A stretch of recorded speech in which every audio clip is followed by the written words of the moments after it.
Graça e paz. O que vocês acharam dessa casa?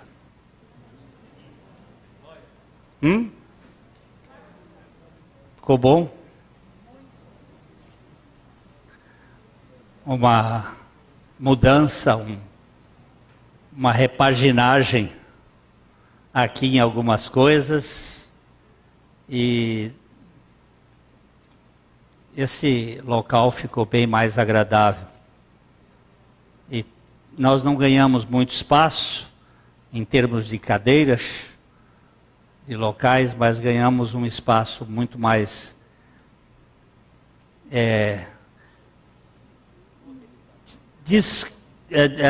era um pouco pesado aqui, então ficou mais leve, mais agradável. Eu sei que a gente vai utilizar esta casa para a pregação do Evangelho. Meus irmãos, nós vamos continuar nossa jornada no Evangelho de João. O Evangelho do Filho de Deus, o Salvador do mundo. Então nós vamos ler hoje capítulo 15 de João, os versos de 18 a 27. João 15, de 18 a 27. Se o mundo vos odeia, sabei que primeiro do que a vós outros, me odiou a mim. Se vós fosseis do mundo, o mundo amaria o que era seu. Como todavia não sois do mundo, pelo contrário, dele vos escolhi, por isso o mundo vos odeia. Lembrai-vos da palavra que eu vos disse, não é o servo maior que o seu senhor. Se me perseguiram a mim, também perseguirão a vós outros. Se guardaram a minha palavra, também guardarão a vossa. Tudo isto, porém, vos farão por causa do meu nome, porquanto não conhecem aquele que me enviou. Se eu não viera, nem lhes houvera falado, pecado não teriam. Mas agora não tem desculpa do seu pecado. Quem me odeia, odeia também a meu Pai. Se eu não tivesse feito entre eles tais obras, quais nenhum outro fez, pecado não teriam. Mas agora, não somente têm eles visto, mas também odiado, tanto a mim como a meu Pai. Isto, porém, é para que se cumpra a palavra escrita na sua lei. Odiaram-me sem motivo. Quando, porém, vier o Consolador, que eu vos enviarei da parte do Pai, o Espírito da verdade, que dele procede, esse dará testemunho de mim. E vós também testemunhareis, porque estáis comigo desde o princípio. Nosso Pai, abre os nossos olhos, para que nós vejamos além da letra, para que nós vejamos a realidade espiritual do Teu Filho. Fala conosco esta noite. Glorifica o Senhor Jesus. Edifica a Tua igreja. Salva o Teu povo. E enche os nossos corações com a alegria do Teu Espírito Santo. Em nome de Jesus. Amém. Como é que diz o primeiro versículo aí? 18. Se o mundo vos odeia, sabei que, primeiro do que a vós outros, me odiou a mim. Jesus, nesse capítulo 15, ele fala algumas coisas para preparar os seus discípulos. Vocês se lembram que o capítulo 15 é depois do 14. E o 14 é depois do 13. E o 13 foi a ceia. Foi a Páscoa, finalizando uma dispensação que agora não tinha mais um cordeiro ser morto anualmente, mas ia ter o Cordeiro de Deus que ia ser morto de uma vez para sempre. Ali estava o final de uma dispensação e o início da outra dispensação, a ceia, quando o Senhor chama a atenção dos seus discípulos para esta realidade espiritual que estava sendo inaugurada. Judas se retira e Jesus passa a conversar com os seus discípulos em particular. E ele começa a falar algumas coisas, preparando os discípulos para o evento que vai acontecer poucas horas depois, lá no Calvário, e a sua ressurreição, posteriormente. E o Senhor, então, está ali dando algumas bases para os seus discípulos. E aqui no capítulo 15, ele diz, em primeiro lugar, do amor dele. Vamos voltar aqui para os versículos 9 e 10 do capítulo 15 para dar uma olhada nessa questão do seu amor. Como o Pai me amou, também eu vos amei. Permanecei no meu amor. Se guardardes os meus mandamentos, permanecereis no meu amor.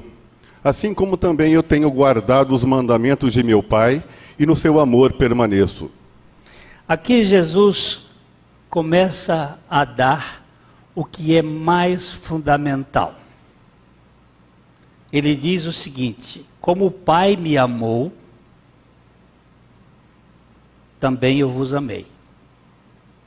O que uma criança mais necessita neste mundo?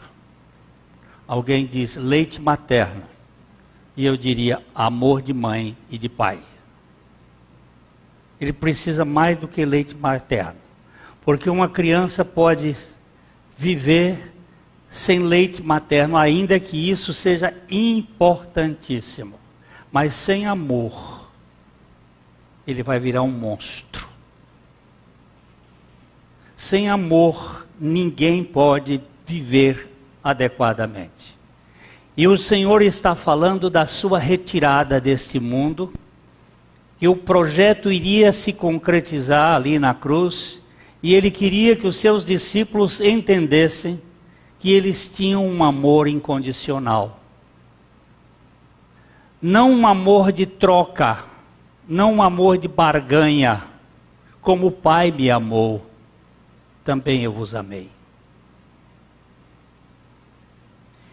A coisa mais gostosa que alguém pode experimentar é saber que ele é amado.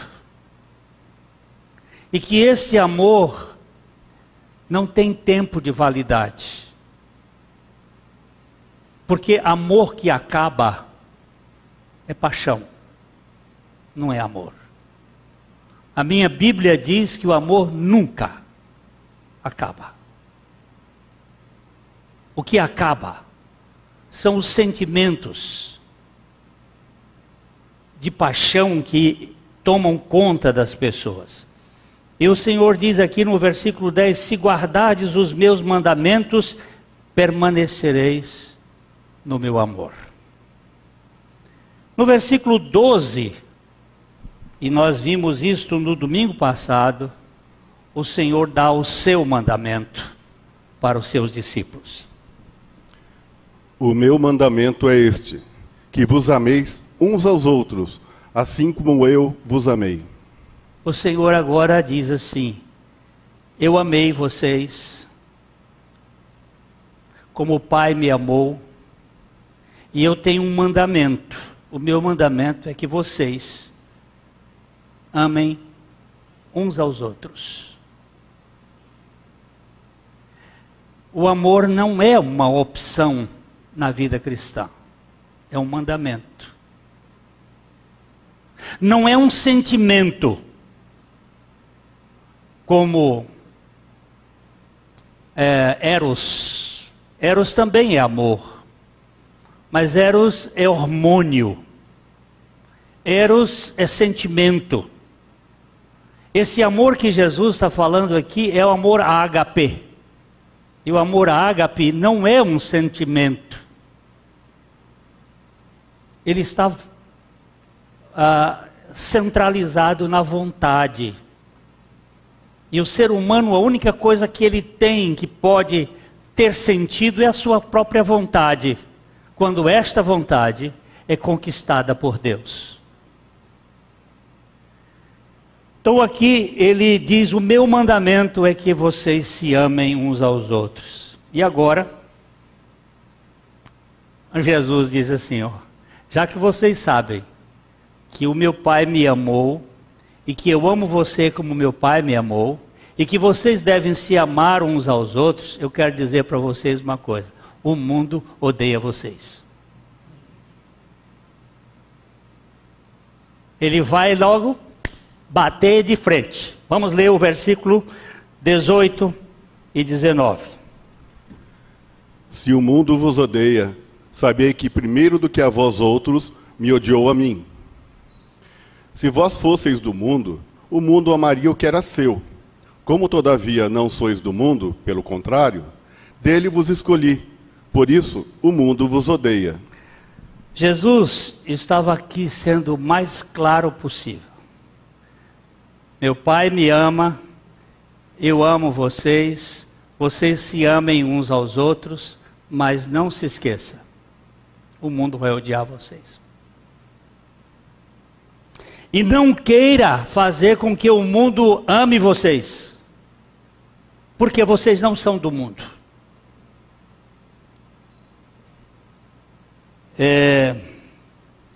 Só podemos suportar o ódio do mundo por nós, depois de sabermos do amor do Pai e do amor de Cristo por cada um de nós. E depois de termos a consciência de que fazemos parte de uma comunidade de amor recíproco. Uma comunidade que se ama. Não é uma comunidade que se amassa, mas ela se ama. Nós temos que ter essa consciência. Se não tivermos essa consciência, nós vamos ter que pedir lá o Espírito Santo, que vai aparecer depois no versículo 25, 26, para fazer a coisa funcionar.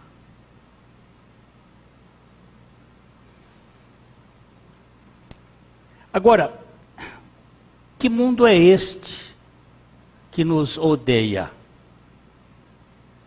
Porque Jesus, volta, lê o versículo 12 outra vez, Fernando, por favor. 18, versículo 18. Se o mundo vos odeia, sabei que, primeiro do que a vós outros, me odiou a mim. Este ser aqui não é propriamente um ser alternativo. É certo que o mundo vos odeia.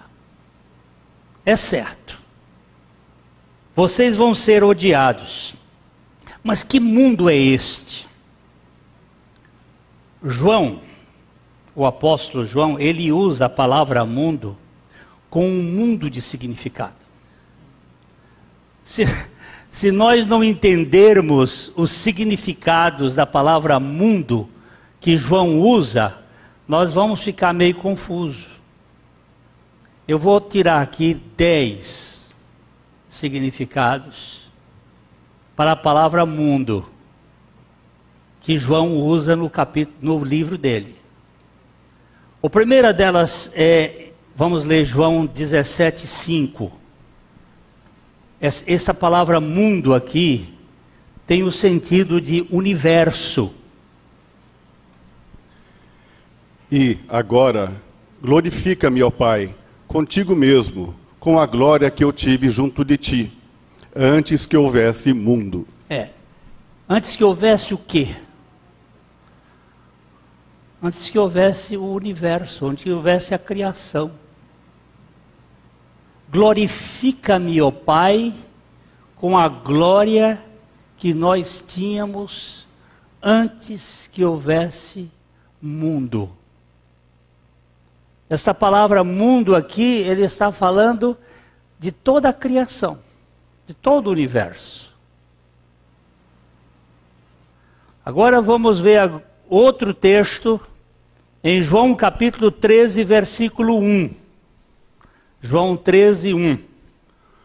Ora, Antes da festa da Páscoa, sabendo Jesus que era chegada a sua hora de passar deste mundo para o Pai, tendo amado os seus que estavam no mundo, amou-os até o fim. Que mundo é esse aqui?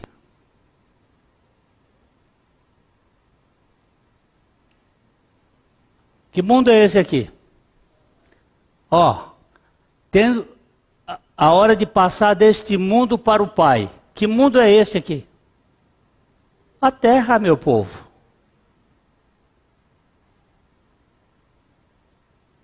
Tendo amado os que estavam no mundo. Amado os que estavam onde? No planeta. Então o mundo aqui é sinônimo de terra. Eu às vezes uso a palavra manga, porque a palavra manga em português tem um bocado de sentido. A manga do meu paletó deu uma manga de chuva hoje. A manga que eu comia ontem estava excelente. Quebrei a manga do candeeiro. Menino, não fica aí com essa manga, mangando de mim. Manga, manga, manga. Tem muito sentido. Mundo, mundo, para João tem muito sentido. Esse aqui é o mundo terra. Vamos ver outro aqui. Eu vou saltar este. João 7,7. João 7,7. Não pode o mundo odiar-vos, mas a mim me odeia, porque eu dou testemunho a seu respeito de que as suas obras são más. Quem é esse mundo aqui? Ó, não pode o mundo odiar-vos, mas a mim me odeia. Jesus estava falando para quem aqui? Para os fariseus, para os religiosos. Por que o mundo não pode odiar os fariseus? Porque eles são do mundo. Quem é essa turma aqui do mundo? São todos aqueles que não são filhos de Deus.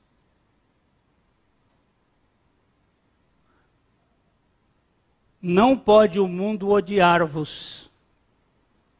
O mundo só gosta de gente do mundo. O mundo gosta dos imundos dele. Mas a mim eles me odeiam. Esse mundo aqui é o mundo de todos aqueles que não foram salvos por Jesus Cristo. Ou salvos por Deus. É a humanidade menos os crentes. Porque eu não odeio a Jesus. Por que eu não odeio a Jesus? Porque eu antes odiava. Mas eu fui alcançado por Jesus. E eu fui transformado por Jesus.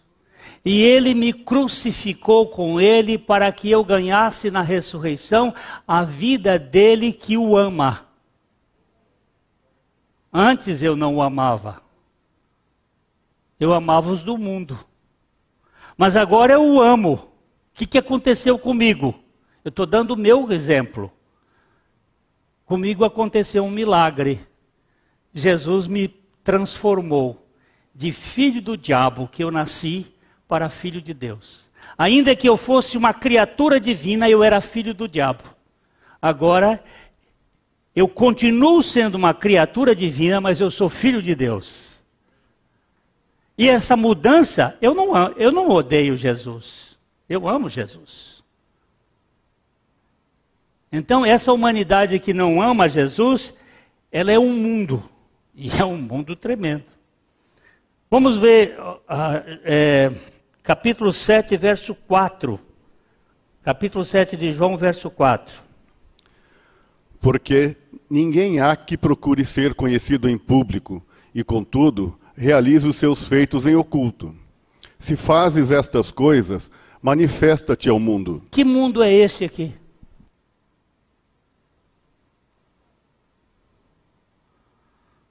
é um público. É um mundo de gente. Olha aqui, ele está usando aqui. Porque ninguém há que procure ser conhecido em público e, contudo, não realize os seus feitos em oculto. Se fazes essas coisas, manifesta ao mundo. Isso eram os irmãos de Jesus dizendo para ele. Os irmãos de Jesus não criam em Jesus. Você sabe que eles só passaram a crer em Jesus depois da ressurreição.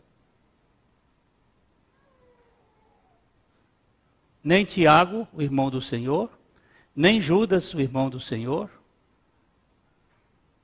nem Simão, o irmão do Senhor, criam no Senhor. Porque para crer no Senhor, tem que ter um milagre. E esse milagre é feito pelo Espírito Santo.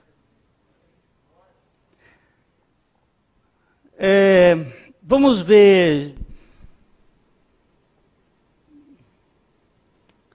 vamos ver João 1, 29. Todo mundo conhece esse versículo. Eu tenho vários ali, mas eu selecionei. No dia seguinte, viu João a Jesus, que vinha para ele, e disse: Eis o Cordeiro de Deus, que tira o pecado do mundo. Que mundo é esse aqui? É todo mundo? Ou trata-se de judeus e gentios?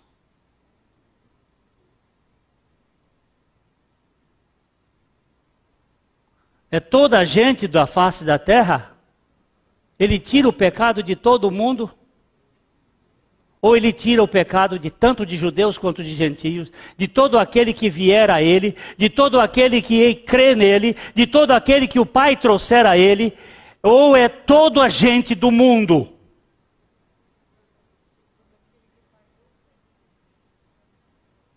Se for toda a gente do mundo, nós temos que dizer que o poder dele não foi capaz de salvar a todo mundo.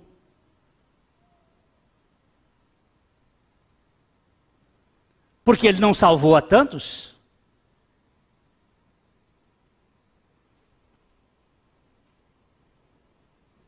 Aqui trata-se de judeus e gentios.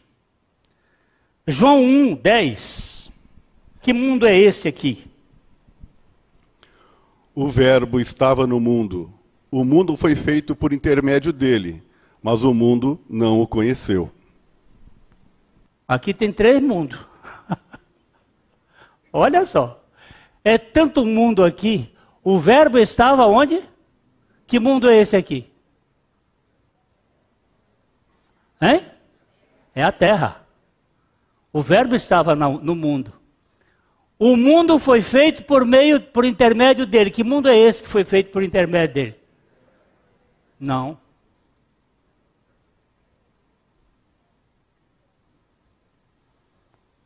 Todas as pessoas da terra. Toda a gente. E o mundo não o conheceu. Que mundo é esse que não conheceu?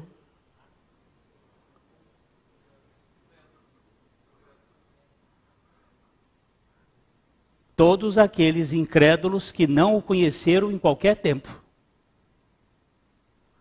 Aqui tem o mundo terra, tem o mundo a humanidade e tem o mundo dos incrédulos. E aí ele veio para o que era seu. Quem eram os seus? Judeu? Os seus não receberam, mas a todos quantos o receberam, deu-lhes o poder de serem feitos filhos de Deus, a saber, aos que creem no... Bota esse texto aí, seguindo. Mas a todos quantos o receberam, deu-lhes o poder de serem feitos filhos de Deus, a saber, aos que creem no seu nome. Seguinte, os quais não nasceram do sangue. Não é uma questão de consanguineidade, não é uma questão de ser judeu, porque os judeus achavam que eles já eram pessoas de Deus, porque eles tinham nascido da família de Abraão, e Jesus diz que Deus podia fazer de pedra filhos de Abraão. Tem muita gente que nasce na igreja e diz assim: meu pai era crente, minha mãe era crente, e eu sou crente também. Você pode ser crente no diabo, mas não em Cristo, por causa disto. Você tem que nascer de novo.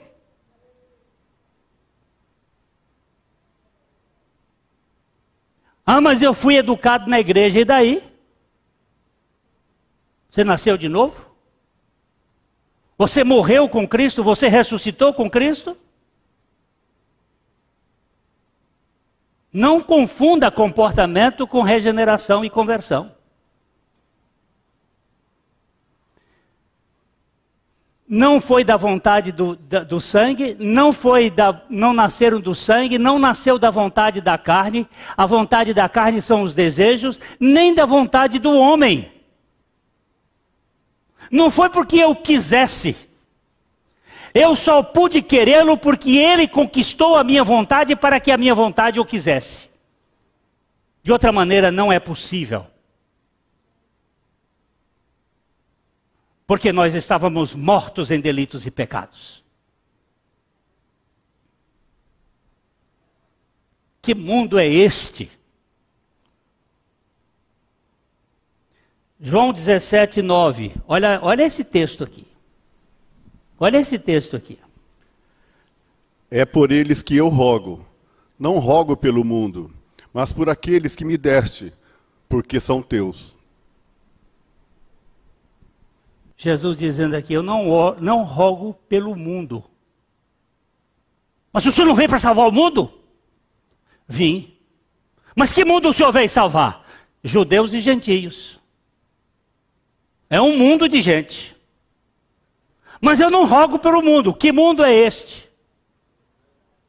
É o mundo de todos os incrédulos que já nasceram incrédulos e que o Espírito Santo não vai convencer. E por que o Espírito Santo não vai convencer? Agora você vai perguntar para ele.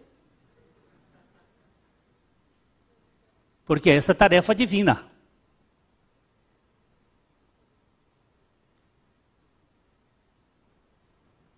Por que Deus não converteu Faraó? Mas desceu o cacete de Faraó. E consumiu o Faraó. Ele não tinha todo o poder para fazer isso? Lógico que tem.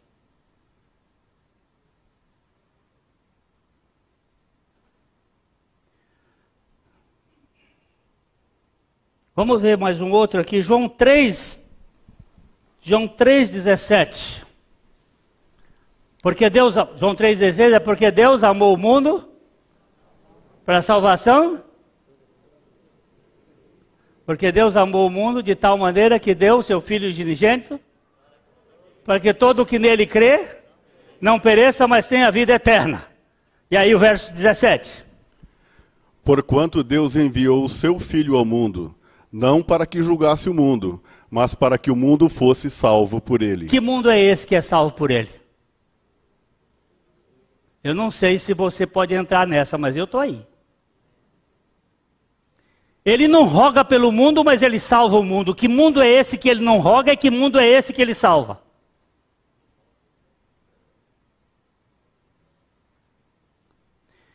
Eu estou nesse mundo aqui, que ele veio me salvar.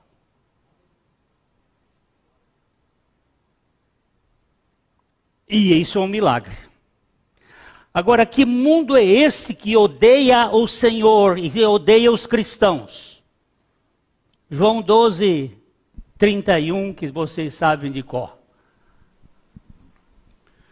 Chegou o momento de ser julgado este mundo, e agora o seu príncipe será expulso. Que mundo é esse? Que mundo é este aqui?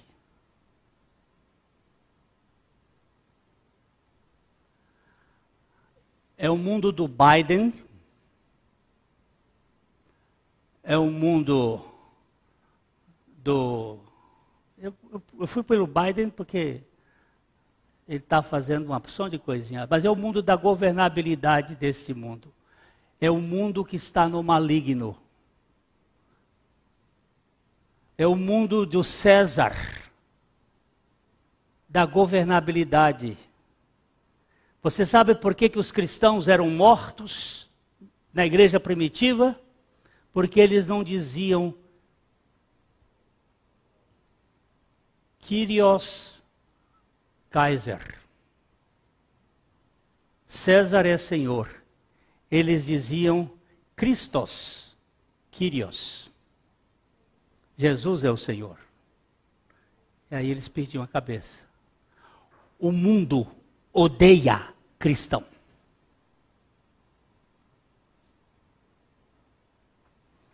E normalmente, político que está no poder faz parte do mundo. Normalmente. Não é todo, não. Nós já tivemos grandes políticos que não eram do mundo e que exerceram um grande papel.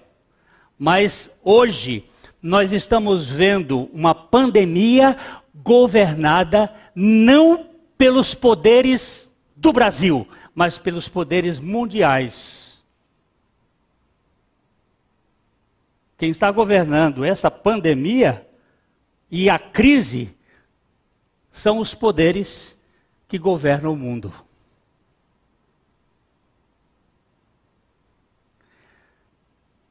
Todo dia de lua nova, quinta-feira, toda quinta-feira de lua nova, no mundo, crianças são sacrificadas para a governabilidade do mundo, oferecidas ao Deus de braços abertos. Como é que ele chama? Moloque. Mas isso não existe mais, não existe? Ou você mora em que planeta? No planeta em que as informações vêm pela Rede Globo? Pela imprensa? Que em 1918 foi criada uma imprensa de controle lá nos Estados Unidos?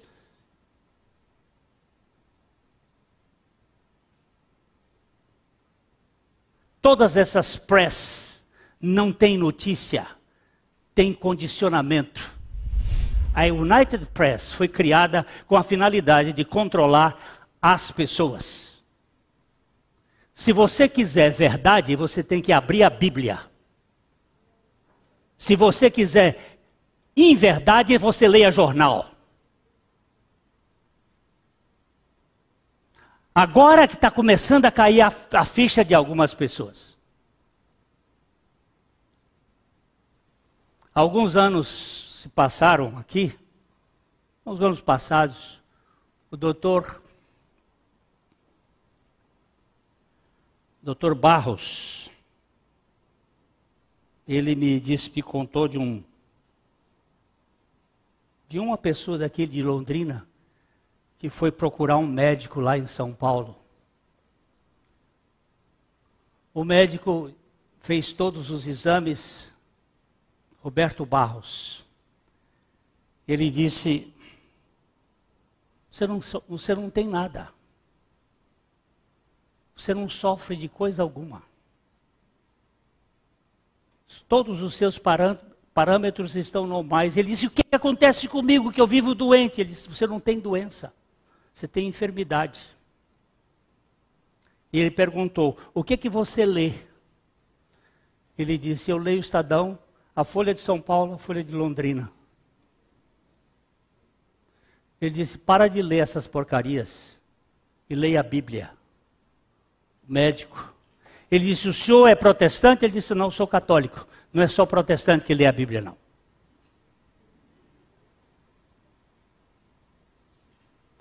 A cabeça das pessoas é feita pelas mentiras. Há alguns anos, um cara foi sentenciado a pena de morte nos Estados Unidos. E aí, ele tinha que ir para a cadeira elétrica. Uns cientistas chegaram para ele e disseram, você gostaria de prestar um serviço para a ciência? Nós vamos dar uma morte suave para você. Uma morte em que você não vai sentir dor. Em vez de você passar por uma cadeira elétrica em que você vai levar um choque de não sei quantos, você vai morrer suavemente. Ele disse, já que eu vou morrer, estou disposto a prestar o serviço para a ciência. Puseram numa maca, puseram aquelas máscaras, de oxigênio, puseram um catéter aqui, tirando o sangue, trouxeram o catéter por baixo da maca, fecharam o catéter, puseram uma bacia embaixo e uma água pingando na bacia. E disse, você vai morrer por... Como é que perde o sangue todo? Como é que chama? Hein? Na inanição é... Você vai se esvair. E você não vai sentir dor.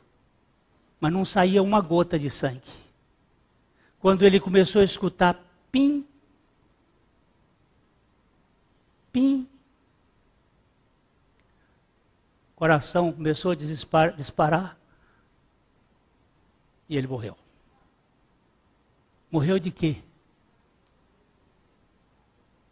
Qual foi a causa da morte dele? Me conta. Do que você está morrendo? De medo? De paura? De preocupação? De controle? Você não morre, você cria doenças.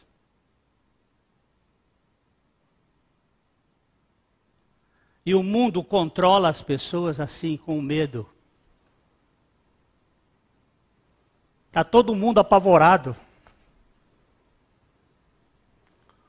Hoje nós estamos vendo os psiquiatras dizendo, o povo está morrendo de depressão.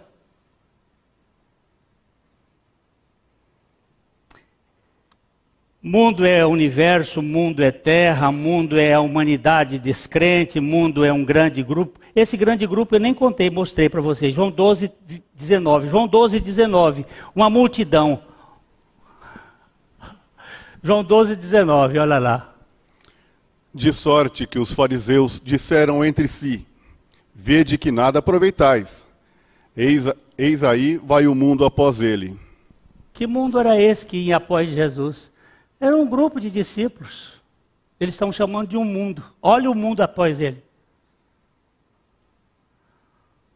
Você viu o mundo de gente ontem na passeata aí contra Bolsonaro? Tinha um grupo de gente lá, ou um mundo. Era um mundo. É um grupo de gente. Agora, este mundo que odeia cristão, às vezes ele está dentro da igreja.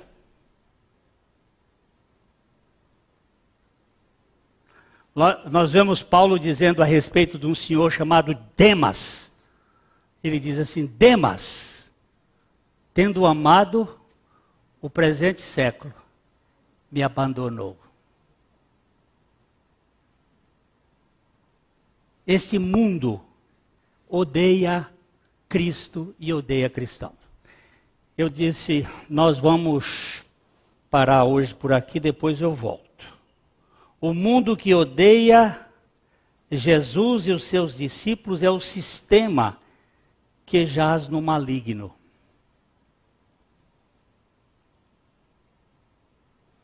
Primeira João capítulo 5, versos 19.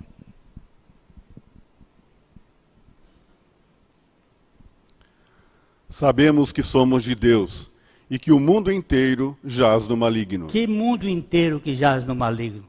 Você jaz no maligno, Leninha? Não. Você jaz no maligno? Você jaz no maligno? Você foi resgatado, você não jaz. O mundo inteiro jaz no maligno. Que mundo inteiro que jaz no maligno? É esse mundo do apavoramento, da governabilidade que leva as pessoas a acreditarem na mentira de Satanás. O pai da mentira, e que leva as pessoas a não poderem viver de modo significativo. No plano da tentação de Jesus, Satanás disse para ele que os reinos deste mundo lhe foram dados. Lucas capítulo 4. Versículos 5 a 8, Lucas 4, 5 a 8. Eu assustei aqui, mas por olhar aqui, mas ainda tem tempo aqui, até o avião pousar. E elevando-o, mostrou-lhe, num momento, todos os reinos do mundo. Disse-lhe o diabo: dar-te-ei toda esta autoridade e a glória destes reinos, porque ela me foi entregue, e a dou a quem quiser. Portanto, se prostrado me adorares, toda será tua. Mas Jesus lhe respondeu: está escrito, ao Senhor teu Deus adorarás, e só a Ele darás culto. Foi o que o diabo disse para Jesus? Olha bem o que o diabo disse para Jesus. Vamos voltar um pouquinho para trás. Disse o diabo: dar-te-ei, um pouquinho para trás ainda.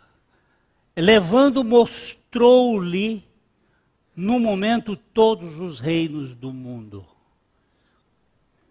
Primeiro, qual era o monte que havia em Israel que pudesse mostrar todos os reinos do mundo?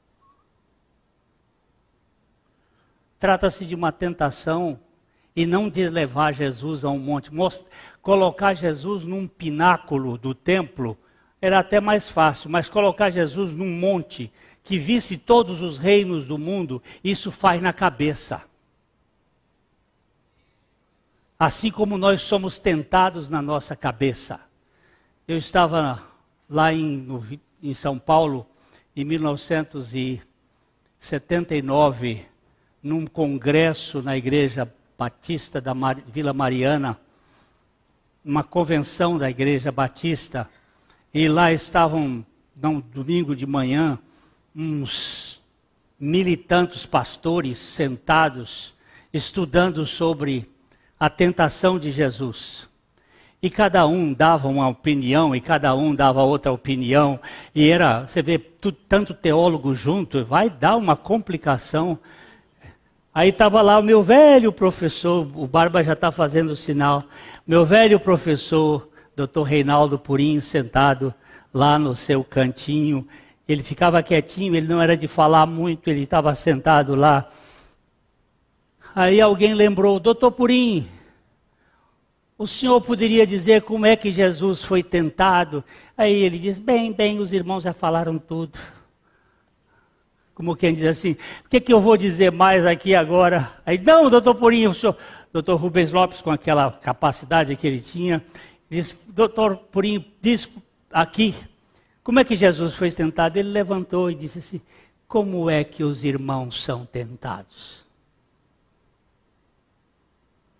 Como é que os irmãos são tentados? E sentou. Como é que Jesus foi tentado? Ele era homem, foi tentado. As figuras aqui estão exatamente dentro da mente, que ele não pegou Jesus e levou do deserto, lá no pináculo do templo, nem no monte, mas como você e eu somos tentados todos os dias, a não depender do Senhor. Todos os dias nós somos tentados. E o que ele disse? Os reinos deste mundo me foram dados, e eu dou a quem quiser. E ele aqui não mentiu. Porque lá no dia em que Adão deu a Satanás o governo da terra, do mundo. E nós vivemos num mundo que jaz no maligno, nesse sentido da governabilidade. Não é a terra que jaz no maligno. Porque do Senhor é a terra e a sua plenitude, o mundo e todos aqueles que nele habitam. Mas há um mundo que odeia cristão. Odeia cristão, porque odeia Cristo. Então ele disse: se o mundo vos odeia, primeiro do que a vós, odiou a mim.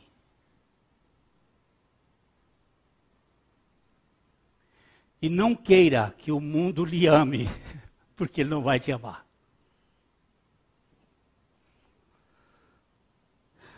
Os homens do mundo amam aqueles que vivem com ele, como eles. Aqueles que usam a linguagem deles. Aqueles que se entregam aos desejos da carne deles. As pessoas que são do mesmo naipe. O mundo ama essas pessoas. Mas eles não vão amar os filhos de Deus. De jeito nenhum.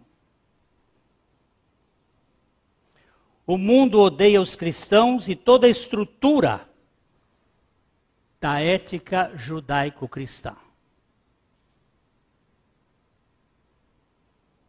A ética cristã os condena por causa das vidas santas.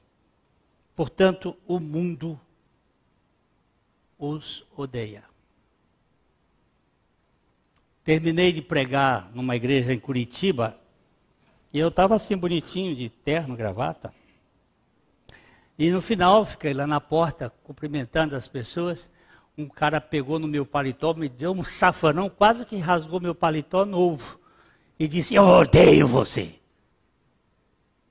Sabe por quê? Por causa da palavra de Deus. Nunca me viu. O pastor olhou e disse assim, o que aconteceu? Eu digo, é o filho dele que está vindo aí. Eu odeio você. Eu até disse para ele assim, pois é, eu vou ter a oportunidade de amar a quem me odeia. Porque o cristão não pode amar o mundo, mas também não pode odiar. Não ameis o mundo, nem as coisas que há no mundo. Porque se alguém amar o mundo, o amor do Pai não está nele. Mas nós amamos até o fim, como Jesus amou aqueles que estão no mundo. Mesmo os inimigos.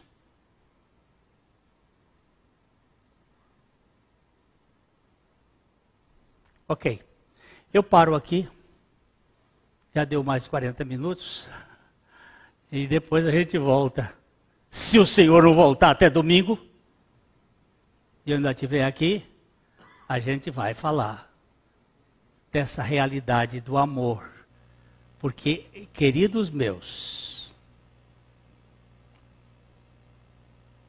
nós vamos passar por uma grande tribulação dentro de pouco tempo.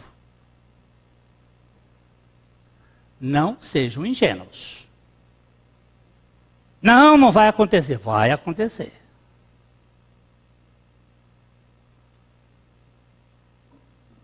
O Senhor tem mostrado claramente pelas Escrituras que virão tempos difíceis. Difíceis. Porém, aqueles que estão nele não perdem. Ontem eu contei para os meninos aqui, para os jovens, quando Policarpo foi perante o procônsul disse para ele assim, Policarpo era pastor da igreja de Esmirna, pastor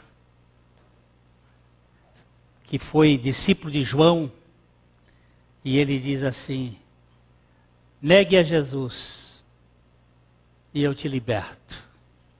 E ele diz, faz 86 anos que eu ando com Jesus e ele nunca me negou. Não seria eu, agora, que iria negá-lo?